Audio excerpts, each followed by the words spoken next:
Hi yours, this is friend. Welcome back our YouTube channel. ఈ వీడియోలో మనం తాండూరు నుంచి ఛత్తీస్గఢ్లోని బయలడిలా వెళ్ళే service number 1220 TSRTC deluxe bus యొక్క పూర్తి వివరాలు తెలుసుకుందాము. ఈ బస్ తాండూరు డిపోకు చెందిన డీలక్స్ బస్సు. ఈ బస్ ప్రతిరోజు మధ్యాహ్నం 2:30 తాండూరు బస్ స్టాండ్లో అవైలబుల్గా ఉంటుంది. మధ్యాహ్నం 2:50 తాండూరు నుంచి అయితే బయలుదేరుతుంది. ఈ bus via Vikarabad, Hyderabad MGBS, Khammam, Kothagudem, Palvancha, Bhadrachalam, Sukma మీదుగా బయలడిల్లకైతే చేరుకుంటుంది.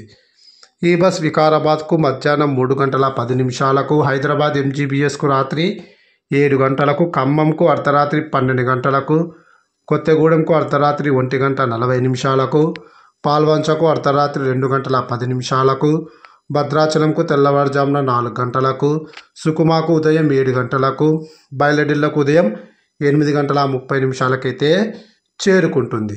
తాండూరు నుంచి బయలడిల్లకు సుమారుగా 594 కిలోమీటర్ల దూరం ఉంటుంది. తాండూరు నుంచి బయలడిల్లకు టోటల్ జర్నీ అవర్స్ 17:40.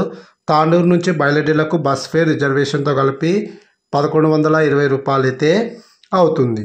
ఇప్పుడు మనం బయలడిల్ల నుంచి తాండూరు వెళ్ళే service number 1221 TSRTC deluxe bus యొక్క పూర్తి వివరాలు తెలుసుకుందాము. ఈ బస్ ప్రతిరోజు మధ్యాహ్నం 3:30 బయలడిల్ల బస్ స్టాండ్లో అవైలబుల్గా ఉంటుంది. సాయంకాలం 4 గంటలకు బయలడిల్ల నుంచి అయితే బయలుదేరుతుంది. ఈ బస్ సుకుమాకు రాత్రి 7:10, భద్రాచలంకు రాత్రి 9:45, ఖమ్మంకు అర్ధరాత్రి 12:20, హైదరాబాద్ ఎంజీబీఎస్కు తెల్లవారుజామున 5 గంటలకు, వికారాబాద్కు ఉదయం 8:30, తాండూరుకు ఉదయం 9:40 అయితే చేరుకుంటుంది. బయలడిల్ల నుంచి తాండూరుకు బస్ ఫేర్ రిజర్వేషన్తో కలిపి 1120 రూపాయలు అయితే అవుతుంది. టోటల్ జర్నీ అవర్స్ మనకు 17:40 మాత్రమే పడుతుంది. ఈ వీడియోలో ఖచ్చితంగా లైక్ అయితే చేయండి. Thank you.